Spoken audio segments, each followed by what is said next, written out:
Parem as máquinas e sonhem os alarmes, porque está começando agora um episódio extra do Pads e Regatas Podcast. Para você que pediu, para você que estava ansioso, para você que estava aguardando, e aqui eu mando um salve especial para você também, Gustavo Vieira, nosso querido ouvinte, que perguntou: vocês vão fazer um especial pro draft da NBA? É claro que a gente ia fazer, meu irmão. E é por isso que eu, Otávio Ribeiro e o Flávio Merencio nos reunimos para conversar pela próxima hora e meia, um pouquinho mais talvez, mil perdões, nossa querida editora, sobre os prospectos, sobre os cenários, sobre as possíveis escolhas, sobre o que a gente gosta e o que a gente não gosta, sobre esse draft da NBA que vai acontecer agora, nessa quinta-feira, dia 29 de julho de 2021, às 20 horas e 30 minutos, horário de Brasília, com transmissão exclusiva dos canais ESPN. Bem, antes de você começar o podcast, deixa eu fazer aquele jabazinho tradicional que você já está até esperando, vai, fala para mim. Você está seguindo a gente nas nossas redes sociais? No Instagram, no Twitter, no Facebook, no YouTube? Você sabia que a gente está no YouTube? Se você ainda não está sabendo, dá uma olhada lá, bota lá, @Pads e Regatas, inclusive no YouTube, assina o canal, ativa o sininho, para você receber a cada novo episódio direto no teu bolso. E se você quiser mandar uma mensagem pra gente, se você quiser perguntar alguma coisa sobre algum prospect, se você quiser dar o teu pitaco, se você quiser falar com a gente quem você quer que teu time escolha no draft desse ano, você sabe aonde, né? Na nossa mailbag no padsregatas@gmail.com. Perfeito? Agora, vamos pro episódio que tem muita coisa pra gente falar. Iguodala to Curry, back to Iguodala, up for the layup, oh, blocked by James! LeBron James with the rejection! Wow. Oh my goodness.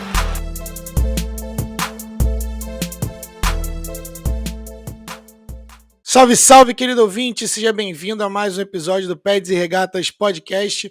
Eu sou o Flávio Merencio. Eu sou o Otávio Ribeiro. E no episódio de hoje vai para aqueles caras que são viciados em esperança. Aqueles caras que vieram pedir pra gente. Já já a gente vai falar o nome de alguns deles, mas vocês pediram e a gente trouxe aquelas pessoas que gostam de novos começos.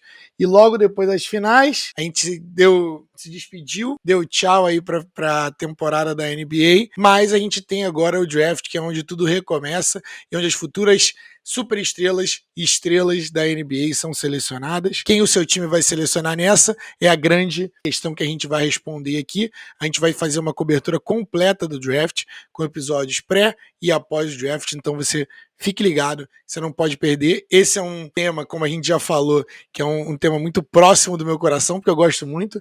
É sempre o meu dia favorito do ano. Mereci episódio extra. Tavinho, comentários iniciais? Flávio, eu não sei se é porque eu vivi da última década, pelo menos uns 5 anos aí, muito deep no draft, mas não tem como não pegar ainda aquela paixão. Mas vou te dizer uma coisa, tá? Esse ano aqui eu vou jogar nas tuas costas, eu quero que você me escolarize nesse caso, porque eu não sei se eu tô já pegando a máxima do cara velho e chato, tá? Porque eu olhei o draft e falei, poxa, eu achei que eu ia me amarrar mais, Flavinho. Mas cabe a você me dizer o porquê que tem muita coisa pra se ver nessa quinta-feira, tem muita narrativa aí pra ser construída e tem muito talento pra se chegar na liga, né, irmão? Eu acho que é por aí, cara. Eu acho que esse draft, ele tem...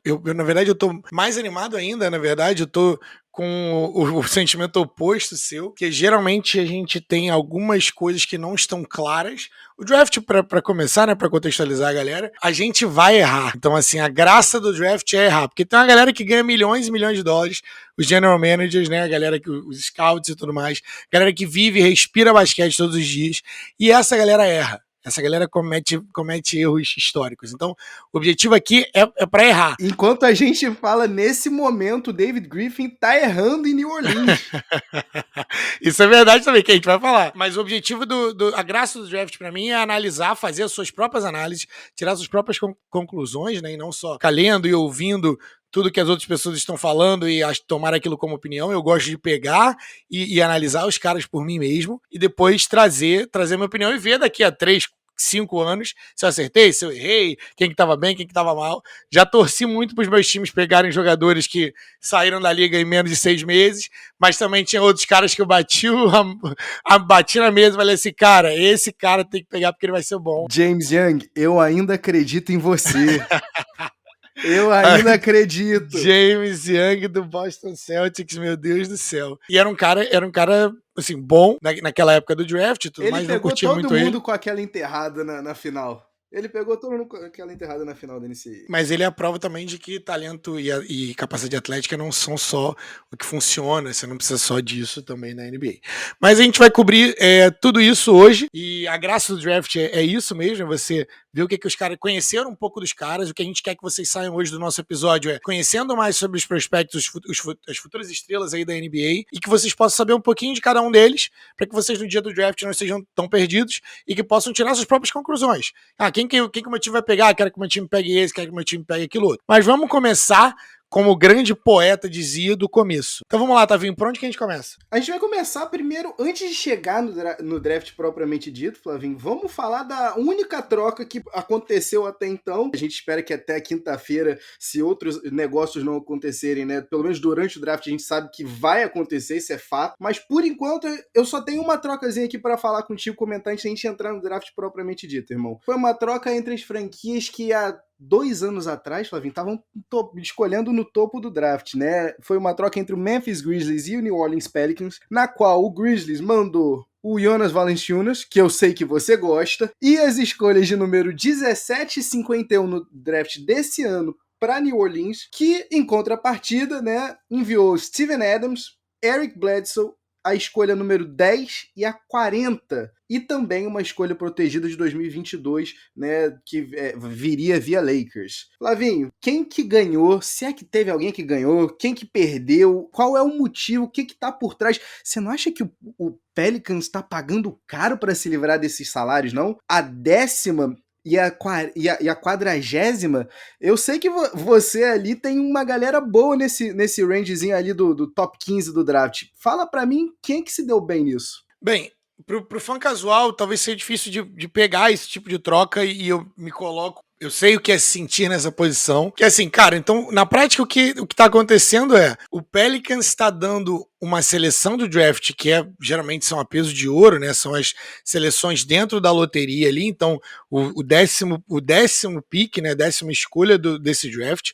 E também subindo no segundo round 10 posições, que também é uma posição muito boa ali para pegar prospectos que caíram do primeiro round, mas que tem talento de primeiro round. Dando 2 jogadores, inclusive um jogador que comparável, né, em posição e em produção também, porque o Steven Adams tá jogando no auge aí, não no auge de produção dele, porque ele não é um cara muito de produção estatística, mas ele, funciona no time, ele não é nenhum cara no fim de carreira, nem nada disso. Steven Adams é talvez aí top 10, top 12 centers da NBA ainda. E o Jonas Valanciunas, que, foi um jogadorzaço pro Memphis nesse playoff, no play-in e nos playoffs. Teve a melhor temporada da carreira. Então eles ali poderiam ser comparáveis, mas o que não tá aparecendo ali é o seguinte: o Steven Adams tem um contrato grande e o Eric Bledsoe tem um contrato grande. E contrato grande e por mais anos. E o Valanciunas está no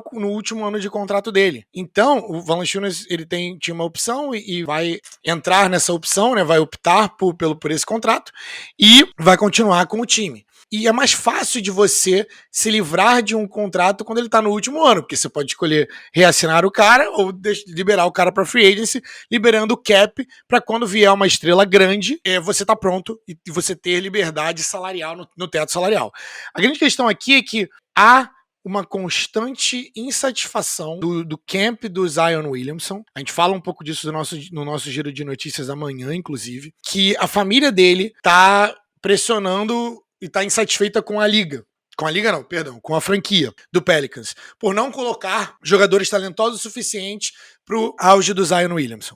Então o que o Pelicans necessariamente está fazendo agora é se deixando flexível do ponto de vista salarial para que na próxima rodada de agentes livres, no ano que vem, eles possam assinar jogadores com um contrato máximo. E eu espero, inclusive, que os Pelicans assinem jogadores esse ano com um contrato, com 1 ano de contrato, para que eles possam continuar se mantendo flexíveis, mais 1 ano de Zion, para que eles possam pegar jogadores com o salário máximo no ano que vem. Se há jogadores com salário máximo querendo ir para New Orleans, a gente não sabe. Mas para jogar do lado de Zion Williamson e Brandon Ingram, talvez exista. A gente tem ali uma galerinha tipo Kira Lewis e tudo mais. Então, talvez o Zion seja o cara que traga essa galera. Então, basicamente é isso. Apesar de ser muita coisa que o Pelicans está dando, para mim, claramente quem venceu foi o Grizzlies, porque pegou o melhor pick, pegou 2 jogadores que ele pode usar, o Steven Adams pro Jonas Valanciunas ali, a perda não foi tão grande, e o Eric Bledsoe você pode escolher o que você faz com ele. Ele é um cara que ainda é produtivo na liga, defende bem, a mídia não tem sido muito boa com ele, porque a produção dele tem oscilado, principalmente porque o Bucks tinha trazido ele para ser a peça que faltava, mas na verdade só conseguiram corrigir com o Drew. Conseguiram na saída.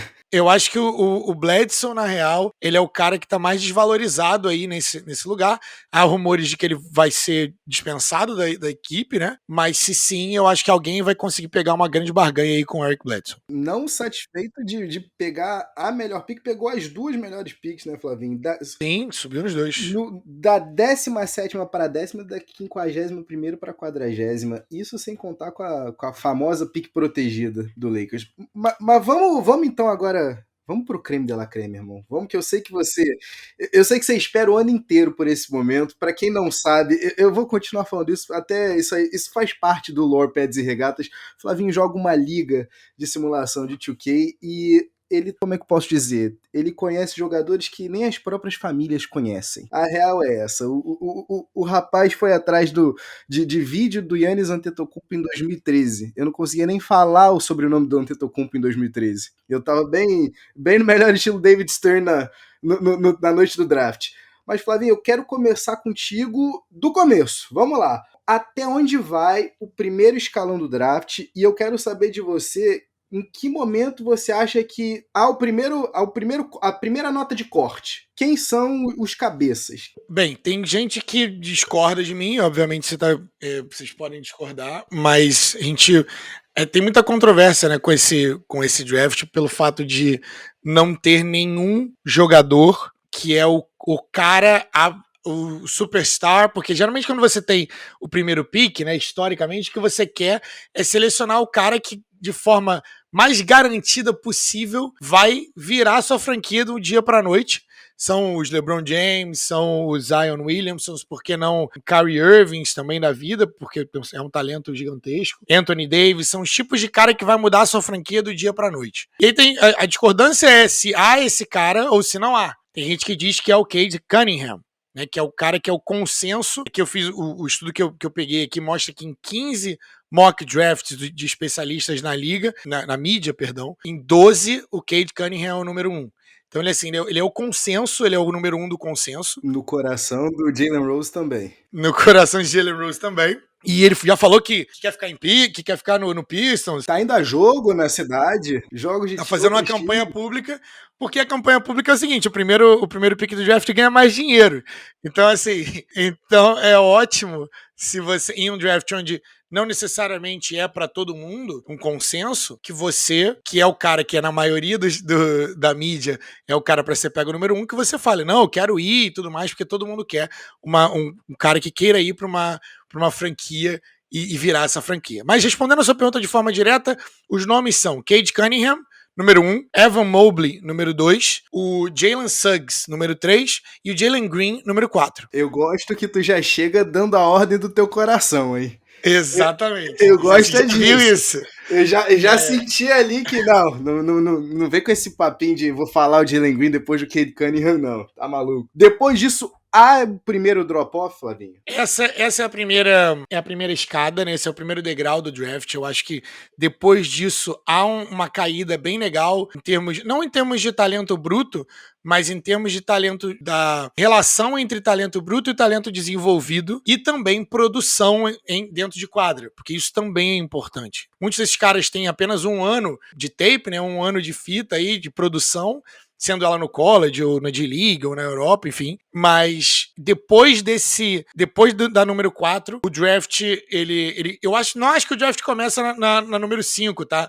mas é bem perto, porque eu acho que o 2, 3 e 4 ali, talvez a gente tenha algumas surpresinhas, mas o número 5 é um outro tier, é o segundo tier do draft. Perfeito, perfeito. E aí, Flávio, eu vou aproveitar aqui que você já lançou a braba. Já que você falou do Cade, faz sentido pra mim a gente começar por ele, né? Porque, pelo que a gente tem visto aqui, né? Dos 12, ele tá encabeçando, dos 15, 12 ele tá encabeçando, faz sentido a gente pensar que, mesmo que não seja pro Pistons, se o Pistons não for escolher o Cade Cunningham, a sensação que eu tenho é que eles não vão fazer essa primeira escolha, eles vão trocar essa escolha, vão ter recebido alguma proposta aí de poderoso chefão, né, vamos dizer assim. Mas eu te pergunto o seguinte, pro Mike Schmidt, o Cade Cunningham dos últimos 12 anos, Cade é o terceiro melhor prospecto. Havido da NCAA, perdão, havia o draft, né? Você concorda com isso? Só pra gente listar aqui pro nosso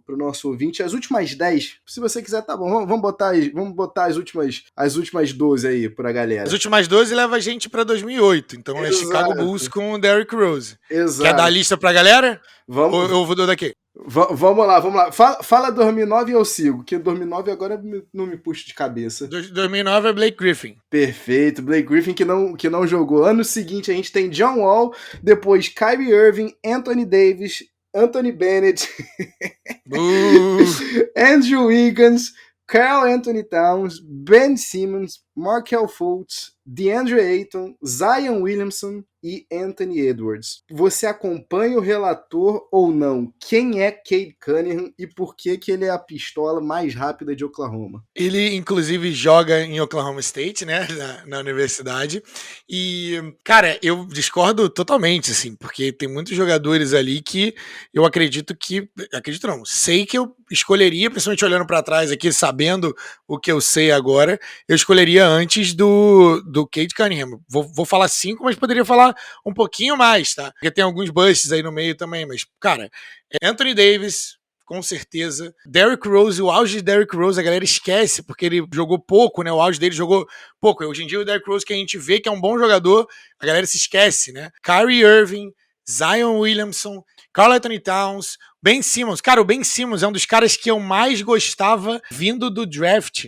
É um dos caras que eu mais gostava. Eu gosto do Ben Simmons ainda, pra ficar registrado aqui nesse podcast. É um dos caras mais atléticos da liga pro tamanho que ele tem. E ele precisa só jogar no lugar certo. Ele precisa pegar um técnico que saiba utilizar as paradas dele e que aceite o que ele é e o que ele não é. A grande expectativa é que, como ele é o cara que foi escolhido no primeiro do draft, ele foi com expectativas de virar a franquia. Mas talvez ele não seja o número 1, talvez ele seja um B ou 2. Ele como 2 em um time que sabe utilizar ele pode ser uma arma muito boa. Mas sem tangente, que se a gente for falar da Filadélfia, a gente não para daqui hoje, porque a gente sabe disso. Mas ali, pô, quando chega ali na parte de Andrew Wiggins, Blake Griffin, então o auge do Blake Griffin era bom, cara. Mas, pô, Anthony Edwards eu acho que vai ser muito bom. Talvez eu acho que chega aí eu começasse a pensar em selecionar o Cade Cunningham. Essa galera ali, nessa seara de DeAndre Ayton, Anthony Edwards e Andrew Wiggins, talvez ali eu acho que chegaria o Cade Cunningham. Isso já diz pra você bastante sobre como eu avalio o Cade Cunningham. E eu tô vendo que a gente vai abordar isso. Você bota num tier especial só ele, né? Só o Benetão em 2013, né? Tô sentindo aí pelos nomes que você disse.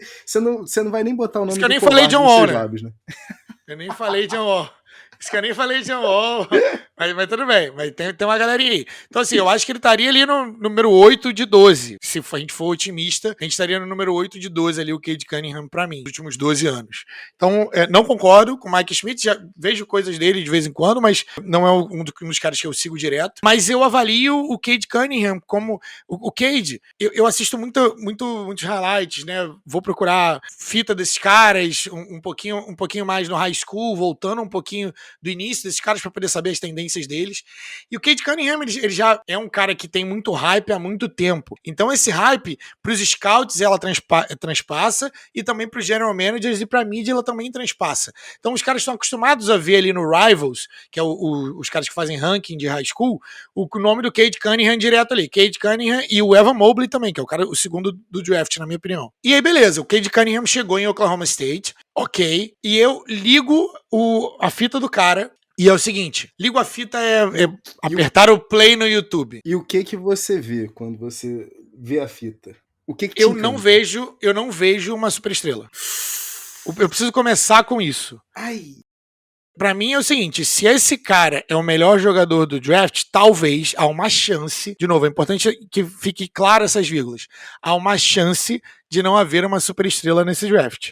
Beleza? Se esse cara é o melhor disparado, o melhor consenso. O único outro cara que eu vi a fita que me parece muito o Cade Cunningham, não é igual, mas parece, é o Jason Tatum. O Jason Tatum, eu também, na fita, eu não conseguia ver no vídeo o porquê que todo mundo falava muito bem desse cara. Era um bom jogador, é um cara que não tinha muitos buracos no seu jogo, faz várias coisas bem, faz quase todas as coisas bem, então ele é B+ em tudo e A+ em algumas coisas. Mas eu não vejo algo que seja elite, igual o LaMelo Ball ano passado, que apesar de eu não gostar do LaMelo Ball como prospecto, era muito claro a capacidade de passe e visão de jogo dele, era A+++.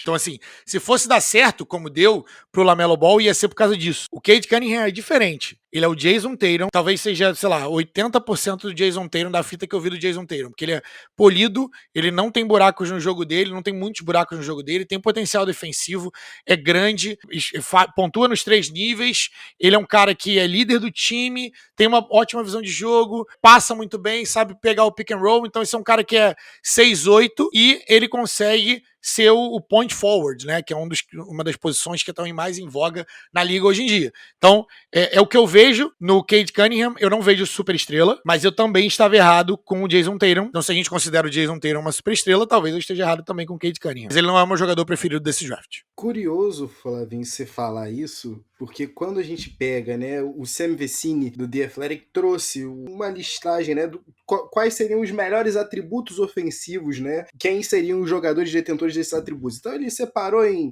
shot creation, né, criação de próprio arremesso, quem é que consegue pegar uma bola e chutar de 3 direto, quem é que tem o melhor controle de bola. Ele fez a listagem, né, desse draft e ele botou o top 5, né? E me chama a atenção, Flavinho, que apesar do Cade não estar liderando nenhuma categoria, ele aparece em todas nesse top 5. E aí eu te pergunto, você acha que é por esse overall que, né, no agregado da coisa que chama a atenção das franquias, você acha que isso é o que faz o Cade Cunningham virar essa opção? Com certeza absoluta, é o que você pontuou. É muito fácil de ver um jogador da NBA no Cade Cunningham. Ele tem as métricas, ele tem a pontuação, ele tem o corpo, capacidade atlética.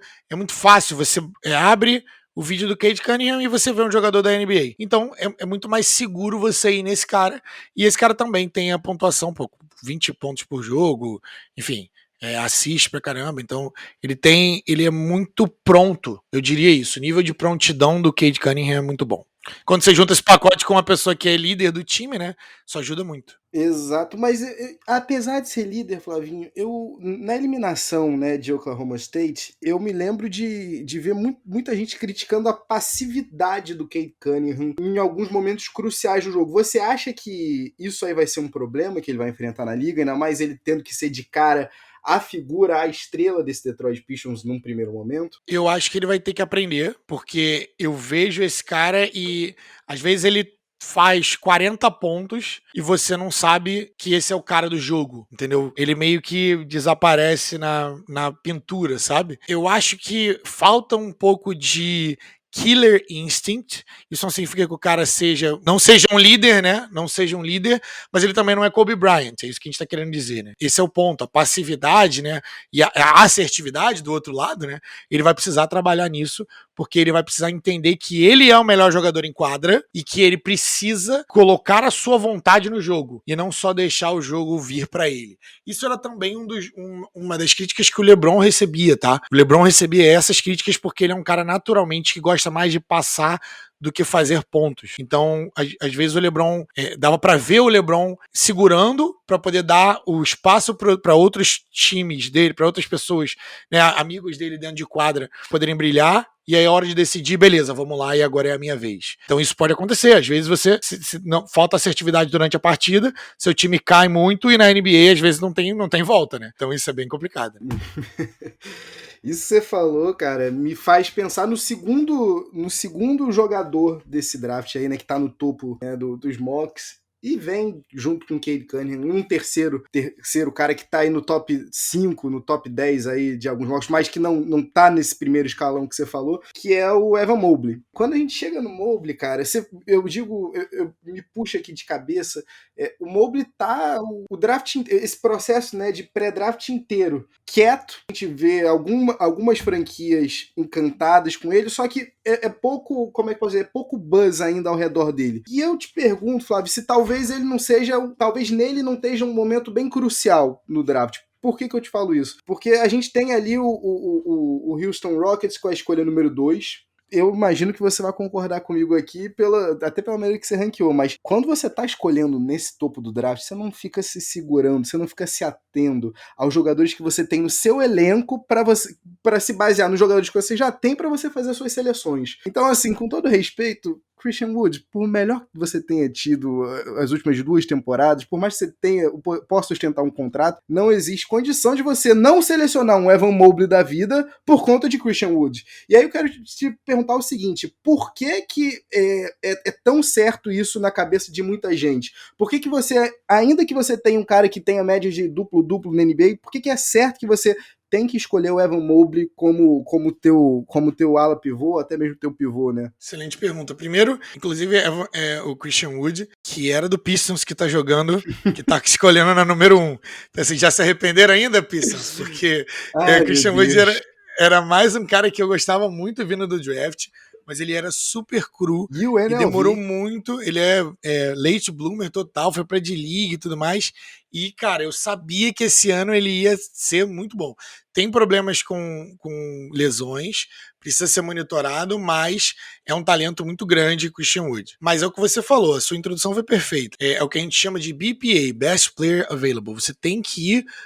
Se você tá nessa zona do draft, significa que alguma coisa está muito errada. Porque você precisa de injeção de talento. Então você não faz o draft pelo que você precisa em termos de posição. Você seleciona o melhor cara e depois você se vira para ajustar essa galera dentro de quadra. Se precisar, você troca outras pessoas que... Por exemplo, pegou o Evan Mobley. O Evan Mobley é melhor do que o Christian Wood, por exemplo. Você vai lá e troca o Christian Wood por alguém, por um ala, de repente, por um armador, você usa, mas você traz o talento, significa que o seu time está precisando de injeção de talento, e é exatamente isso que o Houston Rockets está precisando. Agora eu vou botar um exercício aqui para você. Christian Wood, Evan Mobley e John Wall no mesmo time. Imagina o quão feliz o John Wall não seria colocando essas 2 torres gêmeas para poder daqui e dali os 2 acertam bola de 3, os 2 são muito versáteis, os 2 conseguem fazer switch no perímetro para poder marcar, os 2, cara, tem post game, os 2 sabem jogar dentro do post. Então, assim, falando de Evan Mobley, inclusive a comparação com o Christian Wood é bem boa, só que ele é o Christian Wood já desenvolvido. O Christian Wood, né? O Christian Wood, ele já é o Christian Wood 3, 4 anos depois, sacou? E é muito ridículo que esse cara só tenha 19 anos. Então, o Evan Mobley, durante muito tempo, esse draft foi um draft de 2 pessoas, do Cade e do Evan. Qual é a diferença? O Evan foi para USC, que é uma escola, né? Uma universidade. É uma universidade muito bonita, já estive no campus da USC, mas os caras são muito bons no futebol americano. Eles não têm tradição no basquete. O cara mais famoso que veio de lá foi o DeMar DeRozan e o O.J. Mayo. O O.J. Mayo também na época, né, antes dele se envolver, né, com tudo que ele se envolveu, quem não sabe vai procurar, mas fica para depois. O O.J. Mayo foi um dos caras mais recrutados aí pela galera, se envolveu em um escândalo ali também na época que não podia pagar os jogadores, agora pode, enfim. Mas Evan Mobley é talvez o cara mais talentoso a passar pela Universidade de Southern California. E o Evan Mobley, ele era um cara que, pô, há uma discussão entre a galera que conhece muito de draft de que ele é uma super estrela se escondendo em plena vista. Então, assim, então um dos caras que eu mais gosto, que o nome dele chama Jonathan Tjarks, parece Shark, né, mas é com TJ, meio estranho, né? É um dos caras, assim, mais competentes que eu gosto de ouvir, assim. Ele é do The Ringer e ele faz um trabalho muito competente. Ele é o cara que levanta a bandeira do Evan Mobley. Cara, pra mim, esse cara é uma super estrela. Só que ele tava jogando com gente que até um ano atrás não era jogador de NCAA. Às vezes era jogador de NAIA, que é a segunda divisão ali, ou escolas menos famosas e que transferiram. Então, o Evan Mobley é uma super estrela, é um carro de Fórmula 1 no trânsito, porque ele não tinha jogadores do nível dele para jogar junto com ele. E o argumento do Jonathan Tjarks é que a gente estaria falando muito dele como primeiro pick se ele tivesse ido para uma das escolas powerhouse com 5, 6 jogadores que poderiam ser draftados como Kentucky, como Kansas e por aí vai. Seria o São Caetano, nosso querido São Caetano Azulão na Champions League. Salve, Azulão! Seria mais ou menos isso. Mas ainda assim o Evan Mobley meteu 16 pontos, cara, 8,6 rebotes, 3 bloqueios, quase uma roubada de bola, 31% de porcentagem de 3, né? E esse é um cara que ele tem 7 feet, né? São 7 pés, né? Que a gente usa o dali, mas que dá 2,10 metros, 2 metros e... Dá menos que isso, tá vendo? 2 metros e 13. 2 metros e 13. 2 metros e 13 aí, ó. Então, cara, só que ele é ágil. Se você for colocar pra ver agora o highlight do Evan Mobley, cara, ele é ágil, consegue marcar armador no switch, consegue marcar ala, pessoas mais rápidas que ele. Ele tem, os pés dele são muito ágeis, então é um cara que eu gosto muito, é um cara muito completo, versátil é a palavra que dá pra ele, e ele é comparado, os números dele são comparados a caras que a gente raramente compara, que é o Anthony Davis no college. A soma de steals mais blocks dele, ou seja, de roubadas de bola mais bloqueios dele, são equivalentes a Anthony Davis, que isso é quase sacrilégio de falar. Então, tipo assim, melhores defensores que saíram do draft, que são big men, né, que são posição 4, posição 5, eles são, por exemplo, Jaren Jackson Jr., a gente nem fala desse cara comparado com Anthony Davis. O Evan Mobley é esse cara. O Evan Mobley é o cara que consegue defender verticalmente qualquer entrada sem fazer falta. E isso é algo muito importante no basquete, e principalmente para pivôs. Assim fica difícil não ficar empolgado, Flávio. Pera aí. Deixa eu te fazer uma pergunta então, cara. O que você tá me dizendo aqui é um jogador que eu quero contar na minha franquia. Ainda mais se eu tô num processo claro de rebuild, ainda mais se eu não tenho nenhuma estrela. Eu preciso construir em cima de alguma coisa e parece uma pedra angular. Mas aí eu te digo o seguinte, a gente vê uma galera, inclusive o próprio Sam Vecini, o próprio Mike Schmidt, que acreditam que o Jalen Green seja a figura que o Houston Rockets esteja almejando aí com essa escolha número 2. Pra você, Flavinho, pra você eu sei que Jalen Suggs ainda tá na frente de Jalen Green. Não me venha com Green se tem Suggs antes. Mas o que o Houston precisa fazer pra pegar o Jalen Green e você falar assim, putz, não mandaram mal? Tem que rolar um trade down aí, ou você acha que... Ou você entende, ou você acha que Jalen Green com Kevin Porter Jr. e Christian Wood seja o futuro? A gente tá falando aqui, cara, de um dos times que tem sido mais ativos no processo de pré-draft, que é o Houston. O Houston tá jogando pra todo lado. Se o Pistons quiser trocar o pique, a gente vai. Se quem tá na posição 3? Na posição 3 está o Cleveland Cavaliers. Se o Cavaliers quiser trocar, eu sempre esqueço do Cavs ali. Se o Cavaliers quiser trocar também, a gente troca. Provavelmente eles têm, a galera tem o Jalen Green alto também. É a mesma coisa que o Boston fez, né? Com o Fultz e o Tatum. Se eu posso pegar o cara que eu pegaria na 1, na 3, se eu posso pegar o cara que eu queria na 1, no 3, é porque não trocar para baixo, né? Mas eu acho que se você pegar o Jalen Green aqui, é uma escolha, não pode ser condenada, porque o Jalen Green, ele também tem um potencial muito alto, mas para mim, o Evan Mobley é bem claramente o segundo melhor jogador desse draft, tá? Uma corrida de 2 cavalos, né? Pra mim, com certeza, ele tem problemas com assertividade, pra não falar que eu só falei bem dele e tudo mais, ele tem problemas com assertividade, ele tem problemas com arremesso de lance livre, caras grandes geralmente têm, mas basicamente é isso, ele tem post-game, mas ele pode melhorar, né, o low post, mas esse é um cara muito fluido, né, e tal, então quando você faz muitas coisas bem, é muito difícil você, porque esse é um cara que, as comparações com ele são caras que são muito bons na liga, tipo, parte do jogo dele são Nikola Jokic, parte do jogo dele são Bam Adebayo, parte do jogo do cara são Anthony Davis, então assim, é muito difícil você falar esses nomes e não ficar animado com esse cara. Então pra mim, se você pegar o Jalen Green, falando já do Jalen Green, né, não vou recriminar a galera, mas pra mim é muito claro que é Evan Mobley e você pega o Evan Mobley de toda forma.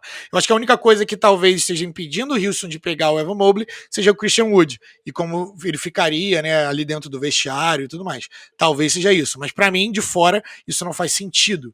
tá? Porque eu sou o cara do BPA, Best Player Available. Você pega no draft, você pega o Best Player Available e depois você vê o que acontece ali. Se o cara for muito bom, você troca ele por alguém, por algo que você esteja precisando. Porque o draft, a real é que a maioria dos picks não vão dar certo. Não tem espaço na NBA para jogadores mais ou menos, entendeu? Então são só os melhores. Infelizmente. Flavinho, e aí, cara, eu te digo o seguinte, isso que você falou, né, não tem como não se empolgar com o Evan Mobley, e aproveitando até pra deixar datado aqui, a gente tá vendo seleção estadunidense nas Olimpíadas, e eu fico pensando, a falta que não faria botar um Evan Mobley ali, o quão diferente não ia parecer esse time. Evan Mobley me parece um cara, Flávio, que se você bota ele com um suporte, ele tá pronto para o estrelato. A sensação que eu tenho é essa. Mas já que a gente falou de uma franquia, né, que tá, né, entre a cruz e a espada nesse sentido, quando a gente chega, é fácil a gente esquecer do Cleveland, né, Flávio? Porque para mim o Cavs também tá destinado a entrar nessa paranoia de quem que eu devo pegar, será que eu devo priorizar um calor, alguma coisa que eu já tenho aqui, sendo que,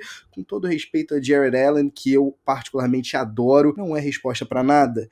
Com todo respeito a Sexland, a gente teve, né, aquele momentinho no começo da temporada passada que a gente ficou levemente excitado, no pun intended aqui, mas no final das contas, Flávio, a gente também sabe que ali não é a resposta para os anseios do torcedor de Cleveland. E aí eu te pergunto, Flávio, Jalen Green aqui, ou Jalen Suggs, né? Aí fica à vontade, porque eu sei que para ti, Jalen Suggs não tá nem quase que na mesma figura que Jalen Green. Mas a minha pergunta é a seguinte: o Cavs também se vê nessa escolha de Sofia, né? E aí, cara, o que acontece? Por que pra ti é Jalen Suggs na frente de Green? E qual é a resposta pros caras? São dois jogadores muito diferentes, né? Essa parte do draft que eu mais gosto, porque ali aí a gente sai um pouco das unanimidades, né, na minha visão, e a gente chega no meu jogador favorito do draft inteiro, que é o Jalen Suggs.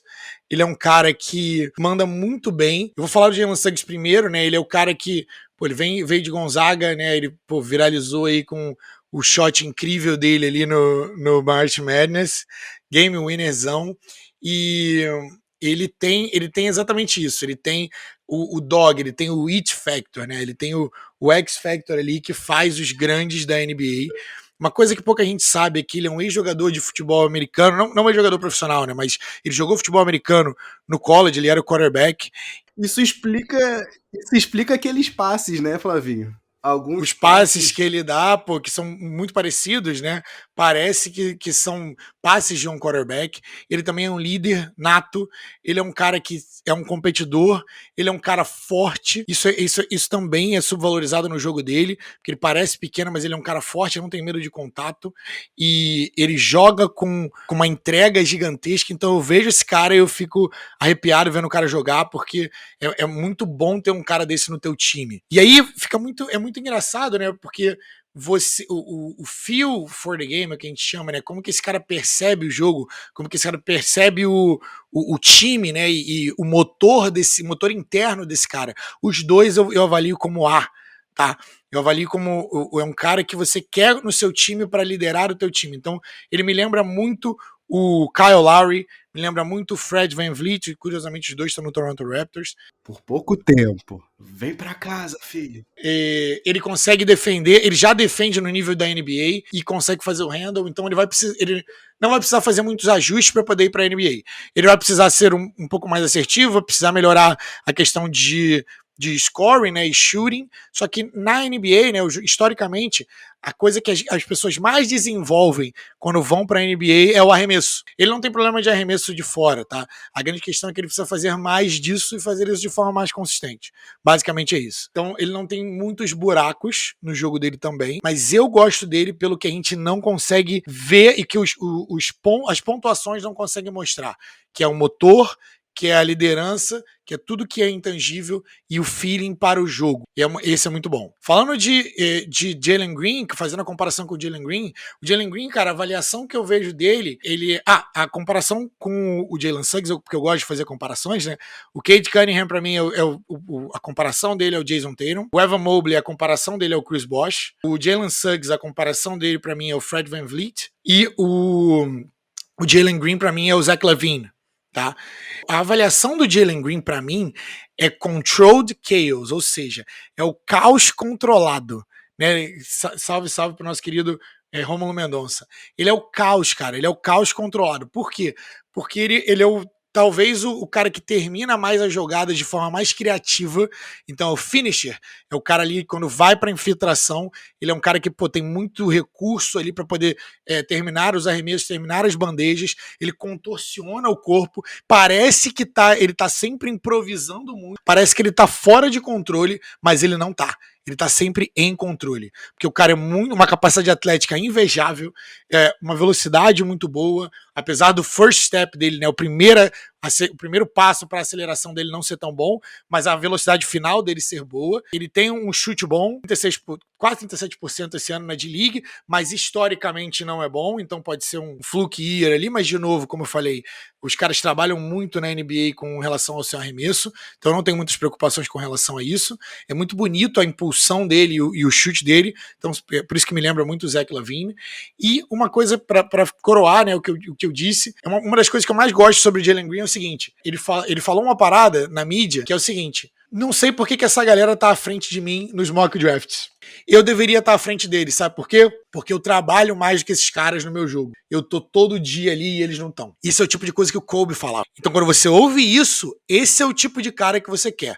É o cara que é viciado por trabalhar, é o cara viciado por melhorar o próprio jogo. Então ele foi um dos caras que, curiosamente, né, uma das primeiras vezes, não foi a primeira vez, mas uma das primeiras vezes, ele e mais uma galerinha foi pra D-League, escolheu ir pra D-League, não pro college, ele poderia ir pra qualquer college que ele quisesse, foi pra D-League, pro time feito pra isso, que chama de D-League Ignite, exatamente, e ele foi um dos líderes de pontuação lá naquele time. E você, o que você acha de Jalen Suggs e Jalen Green, os Jalens desse draft? Eu acompanho o relator, Flavinho, porque pra mim, tudo que eu queria ver, né, apesar de Gonzaga não ter, enfim, estourado champanhe no final das contas, o que eu vi do Jalen Suggs é o que você falou, é o dog, é o cara que realmente vai ali até o último instante, ali com ele em quadra, sabe que tem bambu, tem flecha. E aí, Flavinho, eu vou te fazer uma pergunta aqui, aproveitar, sobre o Jalen Green, eu acredito que o que mais tem impressionado no Baby, né, que era o apelido que o Jalen Green recebeu dos companheiros de equipe no D-League Ignite, é que ele realmente parecia um cara que trabalha as coisas dele, né? Ele é realmente diligente com o processo, né? O Jarrett Jack, né, que eu sei que você adora, Flavinho, para você ainda teria lugar na liga no seu coração. O Jarrett Jack deixa claro que ele nunca jogou, e olha quantos anos a gente não vê o corpo do Jaren Jack se mexendo pela NBA e ao redor de NBA.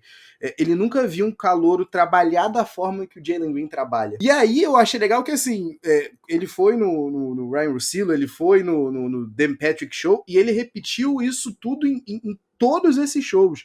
E aí foi engraçado que todos eles aproveitavam para perguntar dos outros jogadores, né, do Ignite, que estão no draft desse ano, né, para saberem se eram a mesma coisa. E você vê que, assim, ele não ia falar, não ia jogar o nome dos caras na fogueira, mas ele deixa claro que não, tem esses caras, mas o Jalen Green, vocês precisam ver o que ele faz quando a porta tá fechada. E isso daqui é uma coisa que eu fico muito empolgado. E aí eu vou te jogar de volta com a seguinte pergunta: todos esses nomes que você tá falando aqui para mim, Flavinho, a coisa que bate em todos eles, né, a tecla que a gente bate que falta ainda um pouco é a questão da assertividade, mas talvez seja realmente só uma questão da idade, né?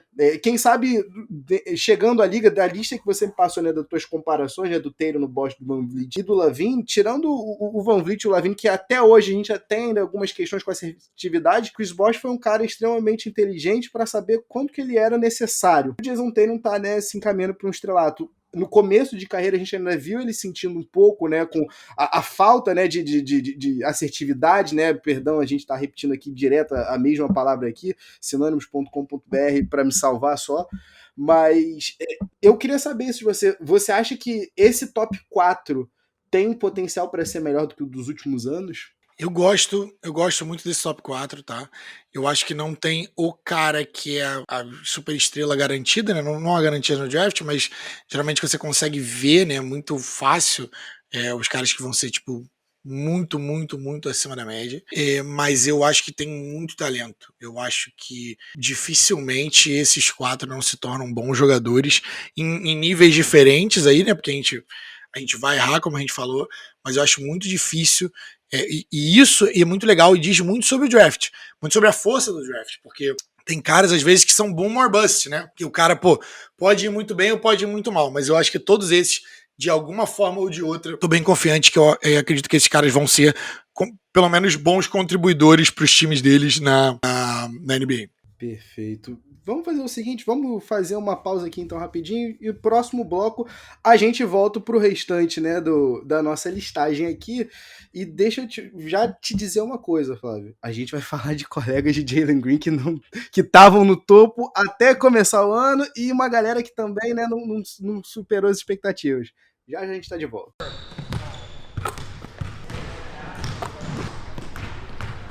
Flavinho, tudo muito lindo, tudo muito bonito, tudo muito bacana nesse top 4. Mas eu vou te dizer que o problema, eu dei uma leve murchada quando eu entrei, me aprofundei no resto do draft. Apesar de ter gente que eu ainda gosto muito, e a gente ainda vai falar aqui de um deles, eu não me interesso tanto assim por esse restante. Esse Tier 2 aí, para mim, já é uma queda violenta. E aí eu deixo você bem à vontade para escolher quem você prefere começar. Se é pelo colega, né, de Cade Cunningham e Evan Mobley no top 3, vindos do high school, o Jonathan Kuminga, né, que também jogou com Jalen Green no Ignite, ou se você quer falar do Scottie Barnes, porque assim, vou te ser sincero, o Scottie Barnes para mim é o clássico twinner, sabe? Que a gente morria de medo, mas aquele perfil exatinho, é o Ted Young vindo em 2008. E aí, assim, eu entendo a galera falar, é sempre bom, é sempre muito interessante a gente pegar um cara que tem um QI alto e falar, é um Draymond Green. Mas aí eu fico, será mesmo? O próprio Kevin O'Connor, a gente conversando aqui, apesar da gente ter nossas ressalvas contra ele, nas comparações, né, naqueles shades que ele bota no Ringer, no mock draft do The Ringer, me chama muita atenção, Flávio, que ele diz que o Scottie Barnes é uma versão mais forte e mais alta do Michael Carter Williams. E aí, quando eu olho o tape, cara, eu realmente vejo um cara que me lembra um pouco o Kyle Anderson. E aí eu te digo, Flávio, eu não me empolgo com um camarada desse com a minha 5ª escolha do draft. Eu não me empolgo com um cara desse dentro do meu top 7 do draft. O Kuminga te chama mais atenção? Te anima mais ou não? Quem dos dois você bota aí na frente? Ou se tem outro nome. Posição do Orlando no draft, né? Seria isso. Mas como a gente tá falando de big board, né? Eu acho que, bem, no meu big board é o Scottie Barnes do número 5, porque eu vejo muito potencial como um tools guy, né? Que é um cara que tem todas as ferramentas aí para um time funcionar. Eu comparo ele de forma bem legal com o Pat Williams no ano passado, que era um companheiro, né? Era um companheiro, não, que era também na mesma universidade de Florida State, não era companheiro, porque o Scottie Barnes também é calouro, né, dentro da faculdade, mas ele faz tudo o que você pede como técnico. Ele é um cara que consegue fazer switch no perímetro, ele é um cara que é um bom reboteiro, ele tem um motor que não para, ele é um cara que consegue motivar os seus companheiros de time. Ninguém é tão expressivo e tão vívido jogando quanto o Scottie Barnes. Ele é um cara que faz aquelas jogadas para levantar o time, levantar a moral do time, e todo time precisa de um cara igual o Scottie Barnes. Então, esse é um cara que é muito difícil de ser bust, porque ele faz aquilo que ninguém quer fazer, ele vive ali no lixo. Mas ele tá nessa posição porque, não só por isso, porque ele jogou também como armador por vezes, então ele tem visão de jogo, ele faz alguns passes assim, às vezes com no look, né, sem olhar, olha para um lado e joga para o outro, tu fala assim, meu Deus do céu, o que esse cara pode ser, né? Esse cara e aí por isso que a comparação com o Draymond Green, né? Porque ele tem os instintos de um armador, mas ele é, na verdade, ali, 6'7", o corpo dele tá pronto pra NBA, o cara parece que foi esculpido, 19 aninhos, 11 pontos, 30% da bola de 3, O chute dele não é muito bom, apesar de ser quase 30%, né? Mas o chute dele, o arremesso dele não é muito legal. Foram poucas tentativas também, né? Foram só 37 arremessos de 3, mas 4 assistências para esse cara que sempre marca o melhor jogador de todos os times, e ele fica batendo palma na cara do jogador e vamos lá, você não queria vir para mim? Vem para cima de mim então, não sei o quê. Ele é grande, ele tá sempre ali botando a mão onde não deve, ali para pegar a bola, para interceptar. Ele é sempre o cara que traz o bloqueio. Ele tem tem uma capacidade de bloquear, apesar de não ser um bloqueador nato. Tá? E ele tem ele tem a diferença do Scottie Barnes é que ele tem buracos no jogo dele que são muito aparentes, né? Que é o arremesso, né? E isso vai precisar ser trabalhado. Ele vai precisar ser pelo menos honesto. Ele não vai ser o Kyle Korver, mas ele vai precisar ser melhor do que provavelmente o Draymond Green é. Falta para ele também um jogo no post, né? Vai precisar. Só que existe valor para esse cara na NBA hoje. Se ele for o terceiro melhor jogador do teu time e você tiver 2 superestrelas, você tem um time de championship, sacou? Você tem um time que é bom para ir para final, porque esse é o cara que vai, sabe, igual a gente estava falando nas finais, que a gente precisava de um cara para marcar o Devin Booker ou para marcar o Chris Paul. Esse é o cara. E esse é o cara, inclusive, que marcaria o Giannis Antetokounmpo, porque ele é físico bastante para isso, tá? Então, acho que é isso que eu tenho de Scottie Barnes. A falta de jogo ofensivo, então, para você, não é um impeditivo nessa altura do draft? Não, porque ele é um cara que claramente é especial em outras áreas. A gente fica muito ligado em pontos, mas o basquete não é só isso. Precisa de pessoas para fazerem as outras coisas. Inclusive, ele vai ser o cara preferido de todo técnico. Costumo dizer que ele vai ser o Márcio Araújo e o Vitinho de todo técnico, porque os caras podem jogar mal no dia do jogo às vezes, mas, meu irmão, todo treino, os caras treinam muito e vai sempre jogar, porque é o cara de confiança do técnico ali. Então vai ser muito isso. Então, pra mim, não é. E é uma coisa, cara, que é uma coisa boa de ser dita. A partir de agora, todos esses caras vão ter alguma coisinha pra você possa criticar. Putz, isso aqui claramente pode limitar o potencial de longo prazo dele. Pode, mas também tem o outro lado. O cara pode desenvolver isso e fazer com que isso não seja mais uma fraqueza. Pode não transformar isso num especialista de 3, mas de repente o cara faz as defesas ficarem honestas. Leva aí pra 35%, de repente. O Draymond Green, inclusive, naquela temporada histórica, o cara matava a bola de 3. Depois foi tudo, ele deve ter parado de treinar e as coisas foram por água abaixo. Mas eu acredito que o Scottie Barnes tá justo o cara tá nessa posição. Depois de 3 Larry O'Brien fica difícil treinar, né, Flavinho? Eu compreendo, Dre, eu compreendo. Mas e o Kuminga? Fala pra mim. Kuminga pra ti te agrada mais? Tem mais upside? Não tem? O que fez o Kuminga ser o cara que a galera botava junto com Cade Cunningham e Evan Mobley quando ele saiu do high school? O que aconteceu? Bem, o Kuminga a gente precisa de um pouco de contexto. Pros nossos ouvintes que acompanham o basquete há pouco tempo, né? Quando o cara cresce no high school e ele se desenvolve a capacidade atlética e de força muito cedo, uma das coisas que acontecem é que esses caras, se eles não tiverem disciplina para trabalhar as outras áreas dos jogos deles, né? Eles ficam acostumados e mal acostumados a fazer uma coisa só porque funciona.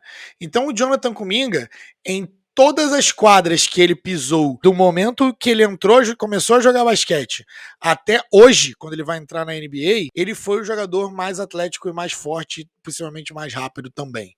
Então ele nunca sentiu falta de desenvolver outras áreas do jogo dele de forma especialista, porque sempre ser mais rápido, pular mais alto, né, e ser o cara que tem mais vontade foi o suficiente. Então, para ele foi o suficiente. Isso acontece muito com jogadores quando eles chegam no college, né, quando eles chegam na faculdade, e aí ele fala assim, peraí, mas eu não sou mais o melhor jogador de todos os jogos que eu participo. Tem esse maluco aqui que também é bom, tem esse outro cara que também é bom.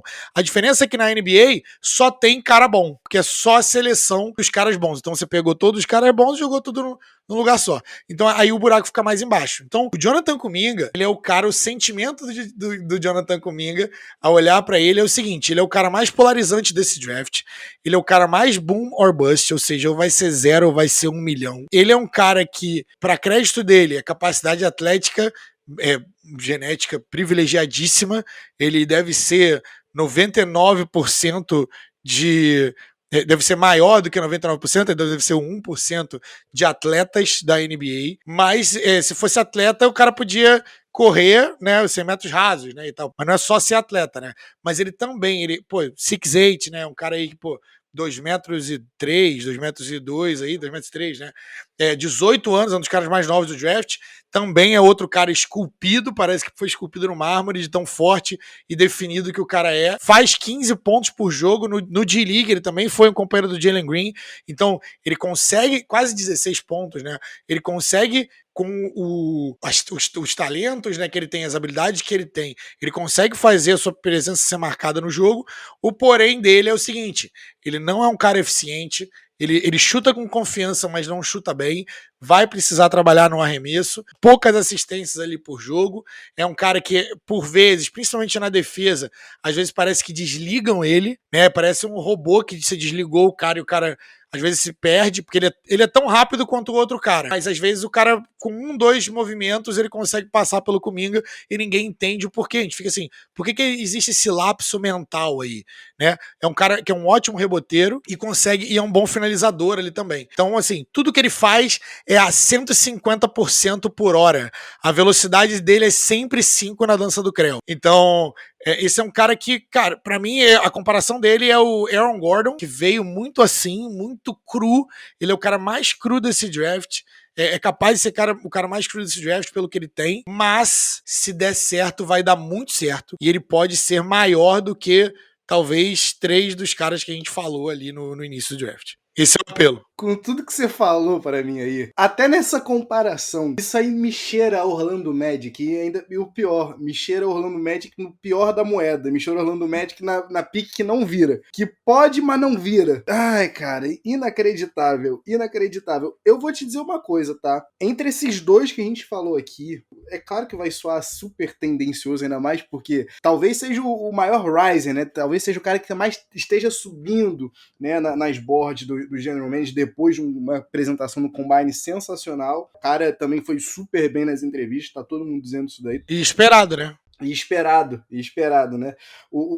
A gente tá falando aqui de James Bouknight, que também, um abraço aqui pra galera do Bola Presa, pra mim é uma das maiores forças nominais desse draft. James Bouknight é um nome inacreditável. E aí, Flavinho, eu te digo o seguinte, pra mim, claro que eu também estou 100% tendencioso, eu acho que eu tô com um certo trauma de jogadores que a gente não pode confiar 100% no arremesso, né, Flavinho? Então qualquer coisa que a gente ache do outro lado da moeda, eu vou estar apaixonado. E aí eu vou te dizer uma coisa, cara, eu gosto do Bouknight porque ele me parece ser o bucket-getter, né? O cara que quando você precisa, ele vai conseguir arranjar uma cesta para você. Voltando ali, né, naquela listinha, né, do Sam Vecini, né, das qualidades ofensivas, né, desse draft, o Bouknight tá ali no top 1 no quesito finalização no aro, infiltração. E aí eu te jogo o seguinte, cara, o que tem de diferente no Bouknight, além dele ser esse criador de arremesso, por exemplo, para um Cam Thomas, que eu sei que você gosta, né? Quem, inclusive, quiser acompanhar, ter uma préviazinha de mock draft, a gente participou essa semana do mock draft do Noaro Podcast, que eu também faço parte. E aí, o que acontece? A gente lá, no finalzinho do você está representando o Brooklyn Nets, você pegou a 27ª escolha, eu estava com a escolha do Philadelphia 76ers, e eu tinha, antes de você escolher, eu só tinha um nome. E eu falei, não pode pegar esse nome. E é claro que você pegou. E o nome aqui em questão é o Cam Thomas, o guard de LSU, que também é nesses mesmos moldes. Eu quero te fazer a seguinte pergunta, Flávio. Por mais que eu esteja apaixonado pelo Bouknight, por mais que o cara esteja voando nos boards de todo mundo, o que diferencia ele de um Cam Thomas da vida pra gente falar, não, vale a pena eu pagar aqui uma escolha de top 10 nesse draft? Por que não vale a pena eu só dar um trade back e pegar um cara que é tão bom quanto ele, pelo menos na criação de arremessos? Bem, eu gosto do Cam Thomas, é um cara também que eu vejo com um jogo bem pronto e adaptável pra NBA. O Bouknight, ele não é um dos caras que eu mais gosto. tá nessa lista. Ele é um atleta explosivo, né? Falando dos pontos bons, né? É um atleta explosivo. Eu acho que o jogo dele transfere muito bem para a NBA. A gente costuma falar que quando o cara é muito bom nos handles, né? No manuseio com a bola, os dribles dele, eles falam que parece que tá com uma cordinha de mágico, né? Porque é um cara que, pô, esconde a bola muito bem, é um cara que tá para aqui, tá para lá, você não vê o cara, ele bate a bola muito baixo. Então, nenhuma comparação, mas só para vocês poderem ter um senso do que a gente está falando, é tipo o Kyrie, mas não é esse nível de manuseio, né, de handler. O Kyrie, a gente está falando aí de top 1, talvez top 2 da história da NBA. O Kyrie, eu vejo o Kyrie nesse nível de handler, mas o Book Knight tem um handle muito bom, pronto para a NBA, e isso é legal porque você consegue colocar como calouro, você consegue botar a bola na mão desse cara e ficar tranquilo de que ele vai fazer boas decisões, né? Tem bons números de lances livres, e ele é mais o que a gente chama de scorer, mas não é shooter. E o que é engraçado, né? Eu tava esperando ver mais do Book Knight. Ele é um cara que sabe né, conseguir boas pontuações, mas não necessariamente ele é um bom arremessador ou um arremessador efetivo. Ele tem muitos instintos e sabe onde se posicionar. Ele parece um veterano quando ele joga. Mas para mim, o que me pega com ele? Ele é um defensor inconsistente. Tá? Quando ele vai distribuir a bola, o que a gente chama de playmaking, né, fazer jogadas para outras pessoas, né, às vezes força coisas, passes que não estão ali. E esse cara, para mim, ele já deveria ter um arremesso mais desenvolvido. Eu estava esperando que esse cara tivesse um arremesso mais desenvolvido. E por último, esse cara, ele consegue, ele faz coisas, ele bota a galera em skate, né, em patins. Então, ele fazendo a bola, ele consegue fazer hesitations, né, faz os driblezinhos ali de passar pelos caras, mas ele não usa velocidade para fazer isso. Apesar dele ser um bom atleta, o first step dele não é muito bom e a velocidade final dele eu não considero como absolutamente boa. Ele consegue, é parecido com o Jalen Green, mas Jalen Green é mais rápido, tá? Eu gostaria de ter visto, se esse cara tivesse um first step gigantesco, ele seria tipo o Derrick Rose, sacou? Mas apesar dele ser atlético, o Derrick Rose era muito isso. Derrick Rose, ele não era um shooter, mas era um scorer. Ele fazia bons pontos, não estava muito bem na bola de 3, só que a diferença é que o first step do Derrick Rose era all-time, e o Book Knight não é. É por isso que o Book Knight tá nessa posição. Mas dito isso, é um jogador muito completo, muito pronto aí pra NBA, só não é um dos meus caras favoritos aí, porque eu acho que ele força muita coisa, o famoso tunnel vision, mas ele é muito mais pronto pra NBA, por exemplo, do que o Jonathan Kuminga. Você consegue ver um jogador da NBA no Book Knight. É um jogador, tipo de jogador que seria excelente pro Warriors, por exemplo. Ele sabe jogar com outros jogadores inteligentes. Basicamente é isso. Isso daí, inclusive, jogando, né? Ainda mais que você trouxe aí o Warriors. Warriors que tem a 7ª e a 14ª escolha, né, nesse draft. Para mim, se o Warriors conseguisse sair, né, com o Book Knight do draft e aí, sei lá, na 14ª escolha, ainda tem gente boa aí, enfim, a gente vai deixar, vou deixar aqui para você falar alguns nomes aí ainda, mas eu acho que isso aí é o que você falou, né? Talvez seja essa a coisa que diferencia um Book Knight de um Cam Thomas da vida, né? É o fato de, se a gente tivesse nas finais da NBA, acho que o Book Knight estaria pronto para jogar ali, o Cam Thomas seria, né, apesar de ser um bucket getter, assim como ele ia cometer mais erros ainda do que o Book Knight, né? Entendi. Deixa eu te fazer uma pergunta aqui. Pra você, Flávio, o que você, se você tivesse no sapato do Bob Myers, tá? O que tu ia acabar escolhendo? Você tem 2 escolhas aí no draft, super valorizadas, né? A 14ª e a 7ª. O que você ia priorizar? Um talento ou você ia querer alguém com potencial disponível? Você iria num Jonathan Kuminga da vida se você fosse Warriors? Falando de Warriors, não me parece ser o pick do Warriors, que o que eles querem é competir agora. O Klay tá voltando, né? Foi a temporada fora, mas tá voltando. E o Curry tá no auge, então você precisa aproveitar o auge do Curry. Você precisa de caras que estão prontos agora. Scottie Barnes, eu selecionaria se ele tivesse ali, né? Como substituto do Draymond Green, o que te daria flexibilidade para trocá-lo. Mas eu vejo o Book Knight como a cara do Warriors, tá? Eu vejo o Book Knight, vejo um cara chamado Davion Mitchell, que é de Baylor, do time campeão aí do college. Um cara muito também bem pronto. Eu vejo que o Warriors vai ter ali no número 7 boas escolhas, porque eu acho que o Kuminga sai antes. Eu acho que o Kuminga tem a carinha de Orlando e do pique que o Orlando faz.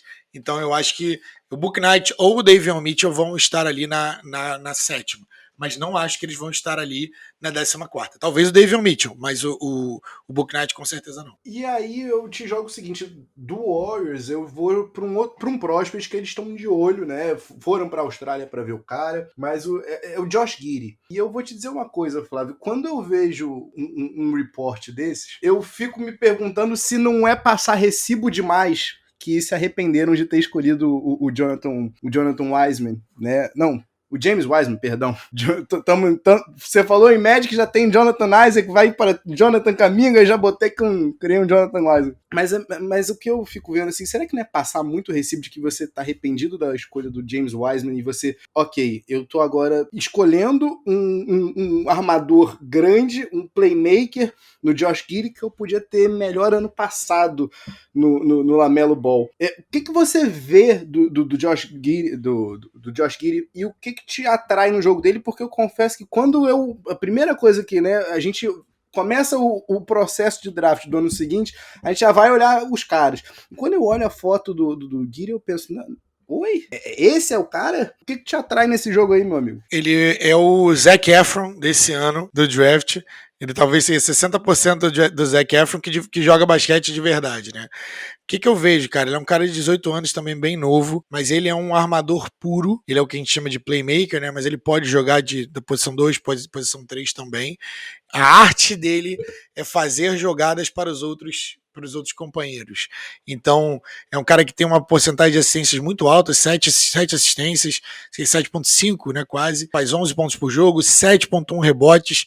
Então, assim, o framework dele é o LaMelo Ball, e ele é a coisa mais perto do Ben Simmons desde o Ben Simmons. Com a diferença é que ele, pelo menos, quer chutar a bola de 3. Então ele faz 31% com 90 pontos, né, 90 arremessos, né, então pontos de dado ali. 31%, o chute dele não é tão legal, mas é algo para ser desenvolvido ali, não é ruim. Tem claras formas de melhorar.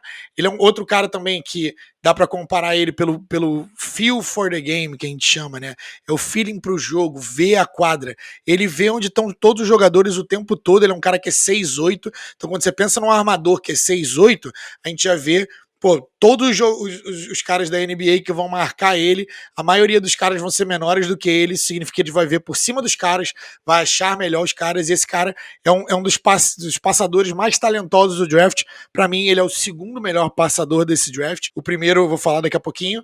E é um cara que joga na Austrália, pode ser sim uma dor de corno aí de não ter pego o LaMelo Ball, mas ele é a coisa mais perto de LaMelo Ball e a coisa mais perto de Ben Simmons que a gente tem esse ano do draft, com a diferença que ele não é tão atlético, a capacidade atlética dele também não é tão grande, precisa melhorar na defesa, o man-to-man que ele vai precisar na NBA, então é isso que vai fazer a diferença entre ele ser um jogador ativo de titular para ser um jogador muito bom na reserva. Mas eu definitivamente vejo ele como um bom jogador da NBA. Flávio, se o Warriors quiser alguém próximo de Ben Simmons, por que não escolher o próprio Ben Simmons? Daryl, o momento é esse, o momento é agora. Ligue para Bob Myers até ele bloquear teu número, meu amigo. Deixa eu te fazer outra pergunta, Flávio.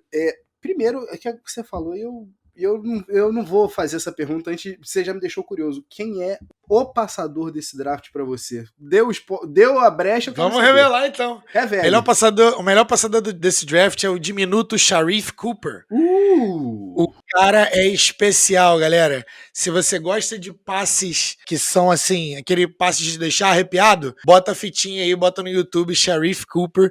O cara é um armador e ele é sensacional de ver. É muito legal. Também é outro que joga em Auburn, né? É um calouro de Auburn. Tudo que ele faz é na velocidade 5 da dança do Creu também. Joga a 150 km por hora, muito rápido e bom defensor também. Mas ele não é uma ameaça para triplo-duplo igual é o Josh Giddey.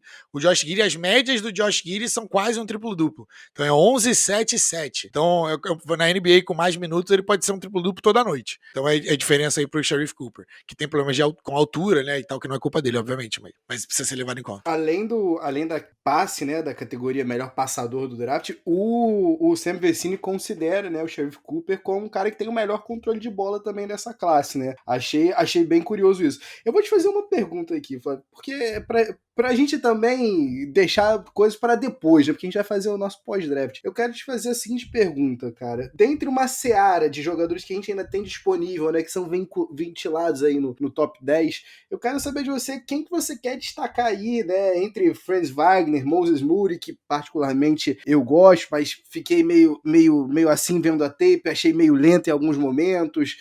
Eu quero saber de você quem que você quer destacar, e eu queria te fazer uma pergunta, se você ainda acredita em Zaire Williams, porque você estava começando, né, ainda no comecinho do episódio, você estava falando sobre os jogadores que saem do high school, né, e no Rival são classificados ali como top, nem todos, né, conseguem traduzir o potencial de cara já pro college, e o Zaire Williams, né, é um exemplo disso. Teve uma temporada bizarra, né, em Stanford, né, tenebrosa, mas eu queria te perguntar, tu não pode descartar um cara de cara por isso, né? Tu pagaria um almoço para Zaire Williams? Você compraria alguma escolha subiria no draft para tentar pegar Zaire Williams?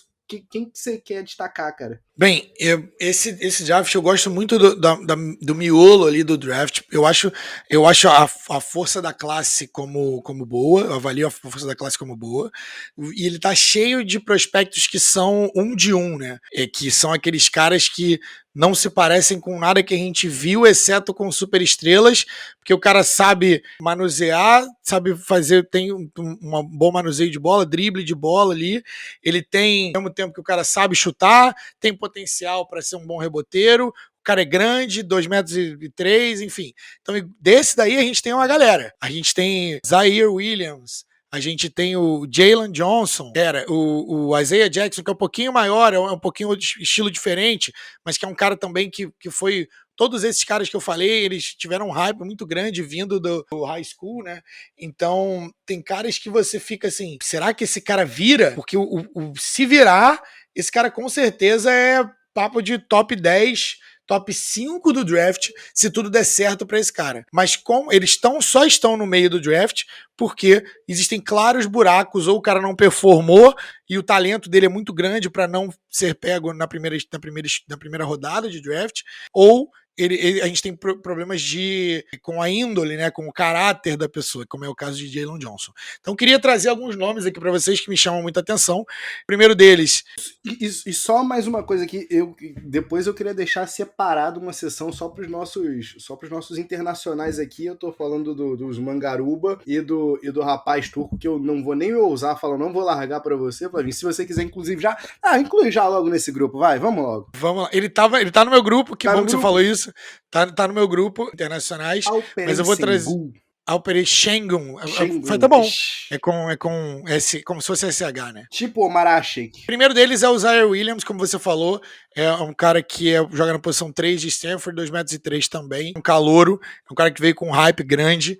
Ele é um cara que consegue fazer tudo dentro de quadra, mas ele não faz de forma constante. É um cara bem cru, com um potencial gigantesco para virar, mas na primeira temporada ali de Stanford não mandou bem, os números não vieram, a produtividade não veio. Ele, por vezes, ele foi sobreposto, né, à vontade de outros caras mais fortes em cima dele quando estava defendendo. Então a palavra com o Zaire Williams é potencial.